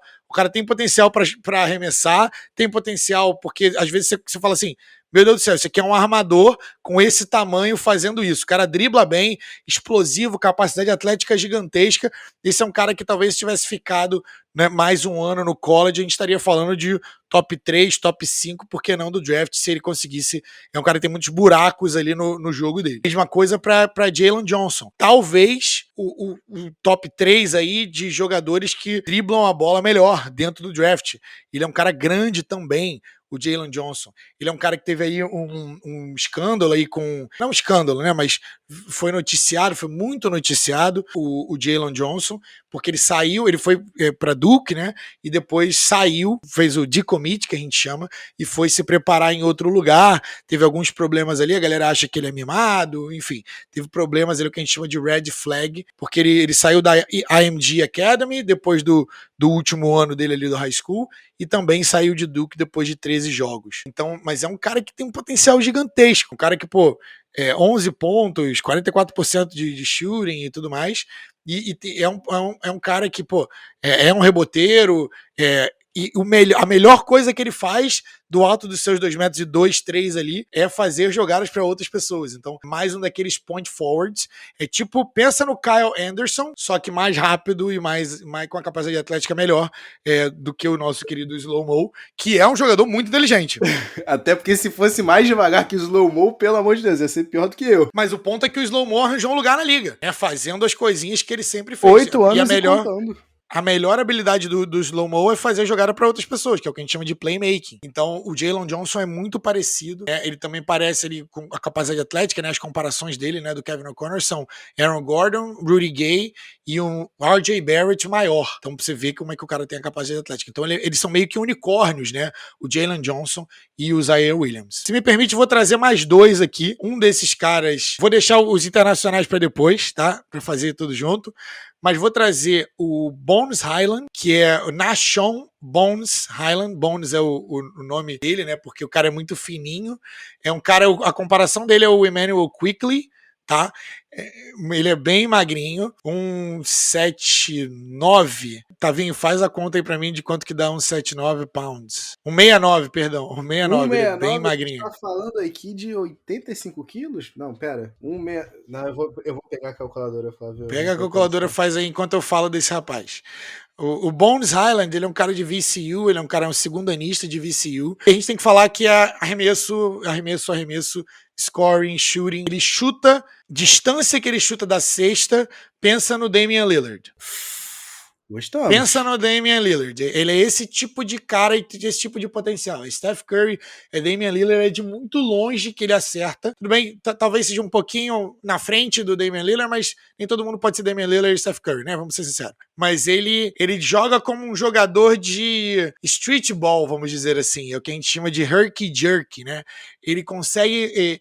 Ele nasceu para jogar basquete, nasceu para poder finalizar ali na cesta. Ele faz jogadas que você fica assim, meu Deus do céu, como é que esse cara conseguiu fazer essa cesta ali no meio de tanta gente? Tem um wingspan legal, ou seja, a abertura, né, dele, como é que é o nome disso? Envergadura, muito bom. A envergadura dele é bem grande, o que ajuda com a defesa. Pô, então, assim, quase 20 pontos por jogo, 37,1% de bolas de 3 em quase 200 arremessos, então é muito bom. 2 assistências por jogo, 2 roubadas de bola por jogo, que é muito bom também. Então, assim, é um cara que tem um jogo muito bom para NBA. Qual que é a diferença? A comparação desse cara é um Isaiah Joe, é um Jamal Crawford. Ele é um cara que pode ser exposto como titular, mas talvez o melhor lugar dele seja como reserva. Talvez como 6º melhor homem ali, 1º melhor homem do banco, porque ele é muito, muito magrinho e eu não acho que ele consiga melhorar muito isso. Pensa no Isaiah Joe de Filadélfia, é um cara que não tem muita coisa, questão de genética mesmo ali, e ele não é tão rápido quanto eu gostaria para um cara do tamanho dele e do peso dele. Então ele não é voador, né? Não é um armador voador. Então ele não é dos mais altos também, ele é só 6'2". Ele é um cara que eu gosto bastante. Vendo a fita do cara, você fica todo animado, porque esse é o tipo de jogo que a NBA tá indo até agora, né? São bolas de 3 infinitas, e até pelo sucesso que o Trae Young tem tido. Ele não é o playmaker que é o Trae Young, né? E não faz tantas jogadas para os outros como o Trae Young. O negócio dele é fazer cestas. Esse é o Bones Hyland. Eu me preocupo, Flavinho, só uma coisa aqui. Isso que você falou, quando você mencionou o Isaiah Joe, eu me lembrei de outro jogador do Sixers que você recomendou pra mim, né? Com a 28ª escolha, depois que você já tinha me dado a dagger, depois que você já tinha pegado o Cam Thomas no mock draft que a gente participou ali do Noro Podcast. E aí você falou dele e eu fui dar uma olhada mais com afinco, né, na tape, e me lembrou um pouco o Shake Milton de SMU, tá? Eu fico preocupado com essa questão da velocidade, cara, porque em algum momento ele vai ter que compensar, e se além da velocidade o físico é uma questão, eu me preocupo, mas de fato é mais um desses caras que eu fiquei impressionado que de fato esse draft tem bucket getter. Os caras realmente conseguem produção. Ele é o cara que nasceu para arremessar bola de basquete, porque assim, o que a gente chama de unlimited range, não tem conversa, de onde ele estiver parado depois da meia quadra, pode ser cesta e pode ser um bom chute para ele, sacou? Então eu acho que ele tem um ótimo potencial como 6º ali, 7º homem de uma rotação de alto nível, assim. Ele é um cara comparado também com o Tyrell Terry do ano passado, que também tinha uma range invejável. Mas por último, eu queria falar sobre o meu darling do draft, é o cara que é o meu xodozinho aí do draft, que além do Jalen Suggs, né, como eu já disse, mas o nome do cara é Josh Christopher. Josh Christopher é um cara que eu gosto bastante. O tape do cara, a palavra que eu falei quando eu abri é confiança. O cara é muito confiante no jogo dele. Ele é parecido com o Book Knight, no sentido de que ele também tem o domínio completo da bola. Ele é 6'5" ali, o Tavinho vai me ajudar a traduzir isso para centímetros, essas coisas para centímetros. 1,96 m. 1,96 m. Ele joga ali na posição 2, 3 ali, né? A comparação dele é um Norman Powell, mais ou menos ali, mas ele é maior do que o Norman Powell. Mas é um cara que joga o tempo todo com o motor lá em cima. Ele tá na range do draft ali de 30, 35, ali caindo pro segundo round, ali final do primeiro round, caindo pro segundo. E eu olhei pra esse cara e falei assim, não é possível que existam 20 melhores jogadores do que esse cara aqui. Muito confiante, capacidade atlética. Tá dentro do meu top 20. Gostamos. Tá dentro do meu top 20. Ele é um scorer também, ele não é um chutador, um arremessador, mas ele sabe como fazer pontos. Ele é criativo, ótimo finalizador de bola. Ele é o cara que cria o arremesso para si mesmo. Então, isso é a melhor coisa que ele tem hoje para ele. Esse é o tipo de coisa que ele consegue break down, colocar a galera quebrar o tornozelo ali da galera. Muito forte, termina, mesmo com contato, o cara consegue fazer aqueles end ones, o que é muito legal. O first step dele, o primeiro passo dele para começar a aceleração é bom também, mas não é excelente, não é a mais. Adora esses hesitation moves ali, né? E falta ser mais consistente. Precisa ser mais consistente de forma geral e aumentar os arremessos de 3 dele. A porcentagem de arremessos de 3 hoje é baixa ainda, tá ali por 30%. Mas bom defensor também. Eu falei assim, cara, esse maluco tem poucos buracos no jogo, ele só precisa ser mais consistente. Mas se acertar, eu falei, não tem como ter 20 melhores jogadores do que esse cara aqui. Então, fechei a minha análise dessa seara. Gostei dessa seara. Mas vamos fazer o seguinte, para fechar as searas de vez, vamos para a seara internacional. Vamos pro topo do draft, o topo dos prospectos estão vindo de fora dos Estados Unidos, que não estão jogando college nos Estados Unidos. E aí fala pra mim do futuro colega de seleção turca, do Furkan Korkmaz, né, o Alperen, e fala pra mim também do Usman, por gentileza. O Alperen Şengün, ele é um cara que eu também gosto bastante, ele também tá mais acima do que os outros. Uma coisa curiosa sobre o Alperen Şengün, que ele é um Advanced Stats Guy. Então, todo mundo que gosta dos Advanced Stats, que é win shares, defensive win shares e tudo mais, esses caras, todos eles, que além das pontuações, são as estatísticas que são além do rebote, assistência, pontos e por aí vai, o Alperen Şengün é top 5 desse draft. Então a galera que gosta muito dessa questão estatística aí, esse cara é top 5 nos Advanced Stats. Ele é um cara que joga o tempo todo, tá ligado, o tempo todo o cara tá on. Os post moves dele talvez sejam os melhores do draft, beleza? Então o cara é tipo uma bailarina no post, beleza? Então pensa, vou colocar isso em várias aspas, porque eu não quero ser criticado depois. Pensa os fakes... Anota e me cobra. Pensa nos ball fakes do Hakeem The Dream. Papai. Pensa nisso, tá vendo? Sabia que por isso que eu falei das aspas. Pera aí. Por que eu vou pensar nos ball fakes do Hakeem e eu não vou pensar primeiro nos do Enes Kanter ou do Jahlil Okafor? Pode ser também, porque tem o outro lado da moeda também. Mas por isso que eu coloquei em várias aspas, porque é só uma comparação para que a galera possa ter isso na cabeça. Ele é um cara de low post, ele é um cara que manda muito, ele tem muitos movimentos, ele parece um dançarino mesmo, de verdade. O que esse cara consegue fazer, os pivôs pularem ali, convencer o cara que ele vai arremessar e depois ele sai pro outro lado e arremessa e faz um end one, é brincadeira. Então é muito legal ver a fita desse cara. Ele é um cara que é agressivo nos rebotes ofensivos e nos rebotes defensivos. Post-game dele é pronto pra NBA e tem touch também. Então ele consegue ali, fora tem umas bolinhas ali que ele consegue fazer no estilinho ali de jogador bem de post mesmo. Ele foi o MVP da Liga Turca, isso é importante de dizer porque essa liga é uma liga difícil, nem todo mundo manda bem lá dentro daquela liga. Liga forte, do atual campeão, inclusive, da Euroleague, né? do Anders. Eu acho que ele tá sendo subvalorizado. Eu vejo aí nos mocks que ele tá sendo selecionado atrás de caras como o Chris Duarte ou o Kispert, o que eu acho meio sacrilégio. Pro lado ruim, pensa no Luiz Scola. O Luiz Scola é a melhor comparação dele, tá? É um cara muito parecido com ele pelo seguinte: não tem capacidade atlética alta, mas é um mago ali dentro do post. Tá? Talvez seja um William Hernan Gomes, também pode ser uma boa comparação. Ele não tem uma capacidade atlética boa, capacidade de movimentação lateral dele também é abaixo da média, e também ele é o que a gente chama de below the rim finisher, que ele sempre termina os arremessos dele debaixo da cesta, porque ele não tem muita elevação, não tem muita propulsão. Tá? Então isso é o que pode prejudicar esse cara. Ele precisa trabalhar nos arremessos de fora, mas é um cara que eu gosto bastante para esse draft.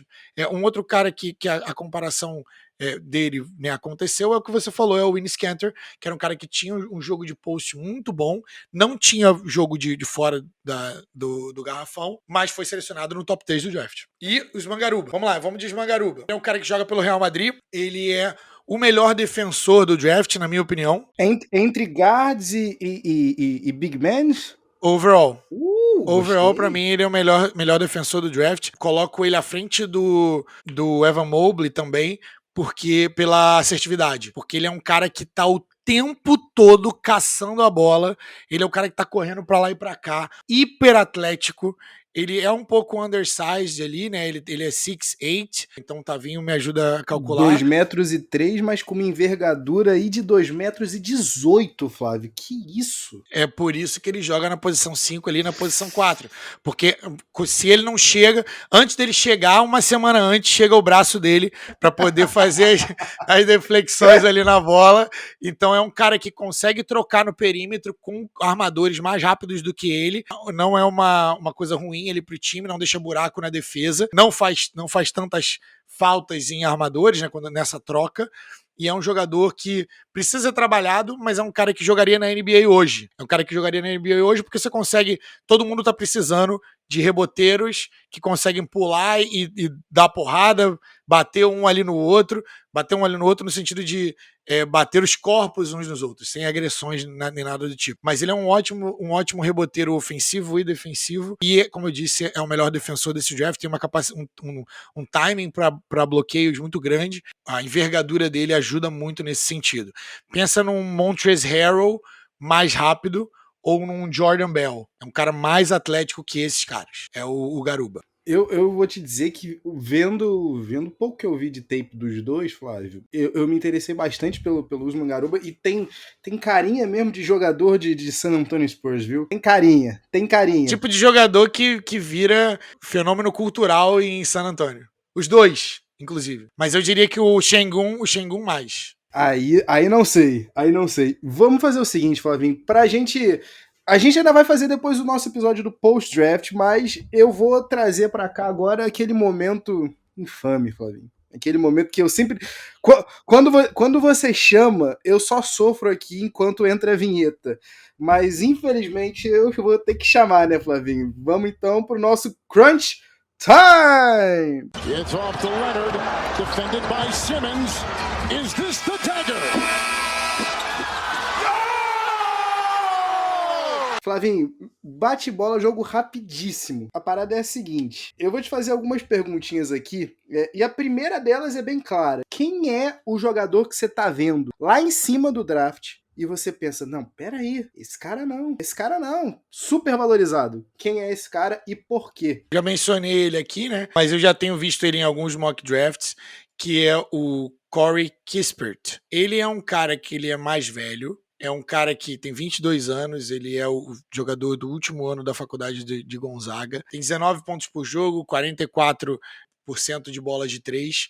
Ele é um cara comparado favoravelmente aí com o Joe Harris, com o Gary Trent Jr., mas até um Kyle Korver da vida, porque ele é um cara especialista, mas eu não vejo por que você, como time ali, você vai pegar o Corey Kispert, sendo que você tem jogadores que podem ser muito mais nessa range do 10.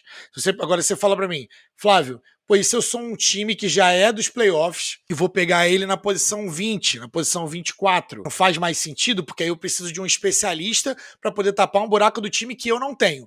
Aí você consegue me convencer. Agora, os times que estão ali em cima, apesar de ter time ali também, né, de que trocou pique e tudo mais, não sei o quê, mas se você tá pegando nessa altura do draft, por uma razão ou outra, para mim, eu sou o cara proponente de você sempre trazer a infusão de talento. Você não pega um cara porque você precisa dele no top 10, tipo, eu vi alguns mock drafts com o Kispert no top 10 ali, se você pode pegar um cara tipo o Şengün, o Kuminga, por exemplo, o Davion Mitchell, o Cameron Thomas, Josh Giddey, que podem te dar um potencial maior do que um cara igual o Corey Kispert. E um cara, um bom jogador, tá? Mas ele só é ele é um cara que se projeta como um especialista. É tipo o Doug McDermott na época. O cara fazia 30 pontos por jogo em Creighton, na universidade. Mas isso não significa que o cara vai fazer 30 pontos por jogo na NBA. Mesma coisa o Jimmy Fredette em Notre Dame não vai fazer a mesma coisa na NBA. E aí, quando você pega esse tipo de cara no top 10, que foi o que aconteceu com o Sacramento Kings, você raramente se dá bem. Então, pra mim, esse é o cara que tá lá em cima e que eu não gostaria de ver ele lá em cima, porque eu acho que não faz muito sentido, pela minha filosofia de draft, né? Já que a gente falou de quem que você tá vendo lá em cima, vamos falar de quem que você não tá vendo lá em cima, quem é o seu sleeper, quem é o cara que você tá... Pô, peraí. E eu vou dar o benefício aqui para você, Valvin, que eu sei que você se prepara para esse momento, eu sei que você ama esse momento, então me dá 2 sleepers, me dá um pra primeira rodada e me dá um pra segunda rodada. Show de bola. Vamos de... Bem, eu acabei já liberando aqui as minhas cartas, né? Mas os meus 2 sleepers se chamam, primeira rodada, o Josh Christopher e o Nahshon Highland. Os dois eu acho que tem mais valor do que a posição de draft onde eles estão, e eu acho que com certeza vão performar mais do que a posição que eles serão draftados. Tá? Josh Christopher tá no final do primeiro round ali, hoje sendo projetado. Bones Highland tá sendo projetado ali pro início, meio do segundo round ali. Então esses são os caras. Mas eu vou dar mais 2, porque como eu já falei desse, né, então já não vale. Nem queria mesmo. Nem queria, né? Tem um cara chamado Trey Mann, da Universidade de Flórida, tá? Um segundo anista, 20 aninhos, 6'3", 180 pounds, 16 pontos por jogo, 40% de bola de 3 em uma boa amostragem, 3,5 assistências, 80%. Então esse cara aí pode ser um cara aí desse 50-49 guy, se ele quiser, né?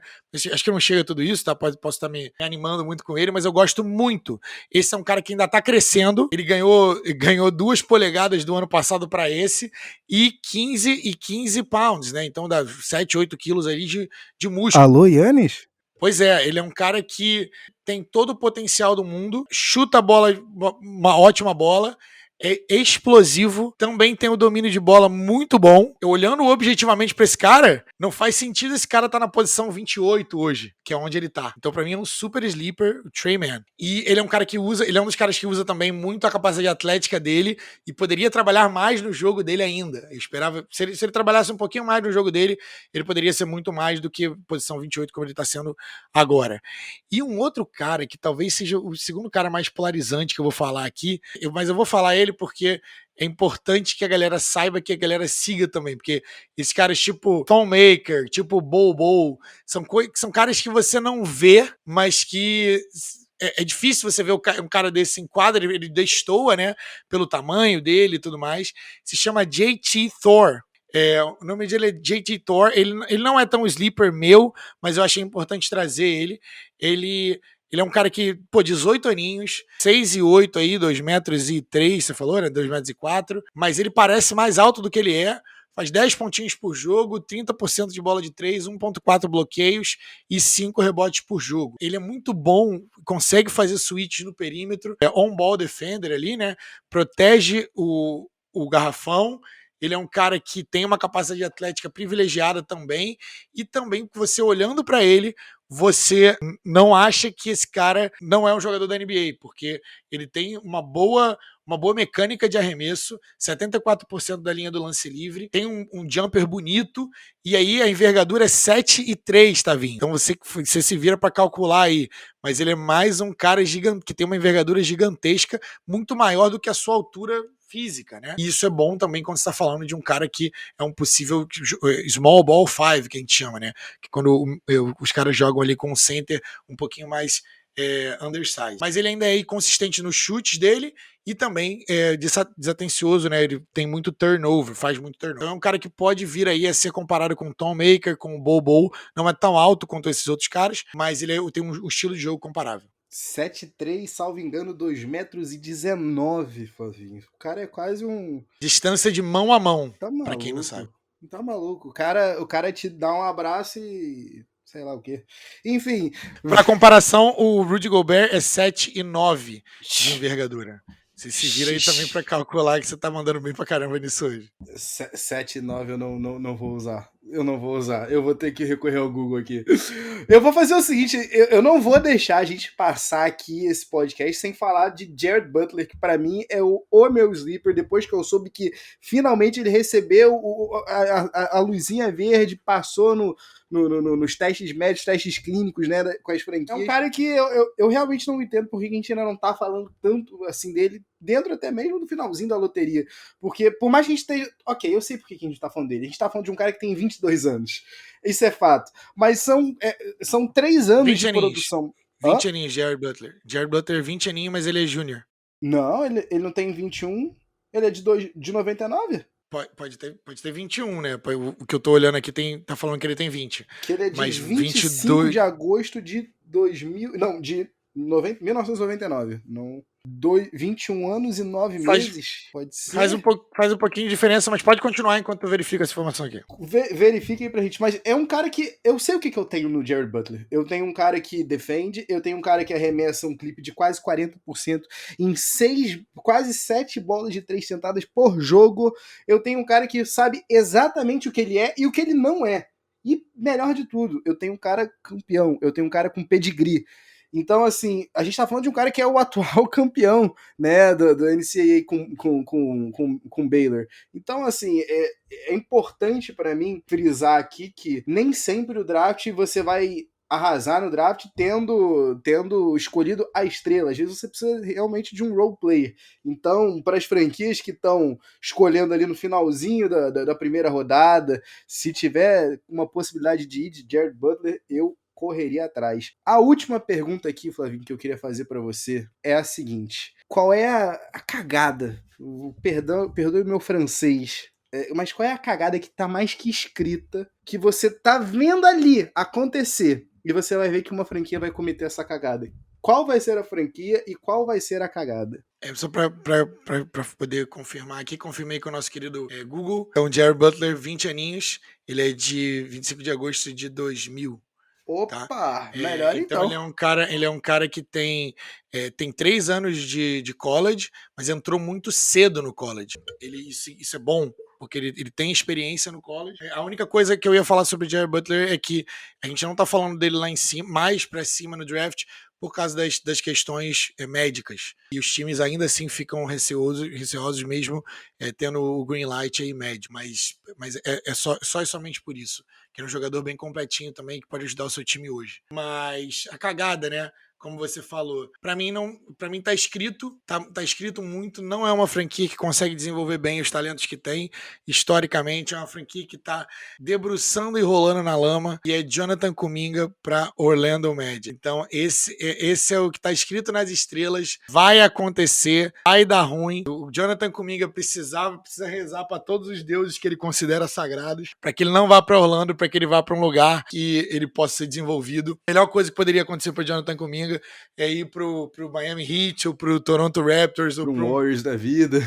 Para um Warriors da vida, para um San Antonio Spurs que vai desenvolver, que desenvolve bem você, mas eu acho que vai ser Orlando, porque Orlando é a última esperança, ao meu ver, é a última esperança de uma superestrela mais clara que você tem ali no pique número 5.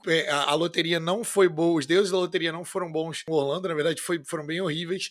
Orlando tinha 2 piques aí, de novo, né? Tinha 2 piques aí no top 15 e nenhum deles foi para dentro do do top 4 ali, dos top 4 prêmios ali do draft. Então, Jonathan Kuminga é a última chance deles. Eu te fiz essa pergunta, eu fiz essa pergunta também para uma outra pessoa que é tão fissurada nessa época do ano, no draft, quanto você, que é o nosso querido ouvinte, Daniel Degrande, que também indicou o Orlando Magic, né, como a franquia fazia a cagada, mas para ele o motivo da cagada é, os caras vão selecionar alguém com a quinta escolha, eles não vão tentar dar um all-in para subir para uma terceira, para uma quarta escolha. E para ele a cagada vai estar nisso, nessa omissão. E eu podia muito bem acompanhar vocês dois aqui, mas eu vou trazer uma outra aqui. Tá na cara que o Cleveland Cavaliers também vai fazer alguma merda, Flávio. Tá na cara que aquela terceira escolha... Não, nós temos o Jarrett Allen. Não, a gente tem aqui o Darius Garland. Não, a gente tem aqui o Colin Sexton. Vamos dar um trade back aqui, vamos dar um trade down aqui, vamos pegar um Scottie Barnes pela madrugada, Flávio. O que eu espero é dedo no e gritaria nessa quinta-feira, meu amigo. O predicado ali do Cleveland Cavaliers é que se cair o Mobley para eles têm o Jarrett Allen. Se cair o Jalen Green, né, ou o Jalen Suggs, eles têm ali o Colin Sexton ou o Darius Garland. Você tem que tomar uma decisão se você for pegar, porque realmente não dá para os três jogarem juntos. Inclusive, daria para argumentar que não dá para o Sexton e o Garland jogarem juntos. E o Colin Sexton, inclusive, segue mais uma temporada com rumores de trocas o tempo todo. É o melhor jogador da liga que tá sempre o ano inteiro com rumores de trocas. Eu acho que o Colin Sexton já passou do momento de subvalorizado, né? Então o cara ainda é muito subvalorizado. É um cara que se esforça muito, leva muito a sério o que faz. 20 pontos por jogo, vem demonstrando evolução a cada ano. Ele é meio maluquinho, mas assim, o Cleveland, se trocar entre os dois, eu trocaria o Garland e não o Sexton. E ficaria com o Jalen Green ou o Evan Mobley. Até porque dá para jogar junto. O Evan Mobley consegue jogar na posição 4 com o Jarrett Allen na posição 5, tá? Vejo isso tranquilamente. Flavinho, então, para quem estava ansioso por uma prévia de draft, acho que a gente deu um belo de um repasso, né? Para quinta-feira, às 9 horas da noite, salvo engano, que começa, né? Eu não sei se a ESPN vai transmitir esse ano, né? Em meio ao ano olímpico, não tenho certeza. Mas imagino que sim, né? Imagino que sim, pelo menos no setor. Não tenha se confirmado, mas a gente pode jogar nos nossos perfis. A gente confirma nos perfis. Se não tiver na ESPN, sabe onde é que você pode acompanhar o draft, né? Você acompanha o draft com a gente no Twitter, no @Pads e Regatas. Twitter, Instagram, Facebook, dá uma olhada lá. Procura a gente pelo @Pads e Regatas, que você vai se informar. Toda semana você vai ter o giro de notícia, vai ter uma indicaçãozinha aí para você se divertir todo final de semana vendo algum filme que relata, se não o esporte da bola laranja ou o esporte da bola oval, se não algum tema correlato a esses dois esportes. E para quem tá dando mole, Flavinho, me fala uma coisa. Você sabe onde é que a gente está também? Qual é a plataforma de vídeo que a gente também está? Por favor. Com os episódios. Com os episódios no YouTube, tudo que sai nos nossos agregadores de podcast, que a gente está na maioria deles, aí também sai no nosso YouTube. Então, se você for um cara que prefere ouvir as coisas no YouTube, eu gosto muito de ouvir coisas no YouTube também, então a gente também está no YouTube. Se você quiser falar com a gente também, você pode mandar, assim como vários dos nossos ouvintes fazem, pode mandar e-mail para o padsregatas@gmail.com, e no pós-draft a gente vai ter uma sessão só para iniciar falando só com os e-mails que vocês mandaram para a gente, com reações do draft, quem que você queria que seu time tivesse pego, o que você achou e tudo mais. Essa é uma semana que é uma semana onde a gente vai conseguir, onde tem muita coisa para a gente falar, então vocês podem ficar tranquilos que a gente vai estar aqui cobrindo o draft para vocês, assim como a gente prometeu. Então é isso. Muito obrigado pelo episódio de hoje. Tavinho, e comentários finais? Um grande salve aí para Gustavo Vieira. Pediu, tá aqui. A gente tá sempre aqui, meu irmão. Pode contar com a gente em toda análise de draft. Conte com a gente, irmão. Abraço, meu querido. Muito obrigado a você, querido ouvinte, por mais um episódio. Peace!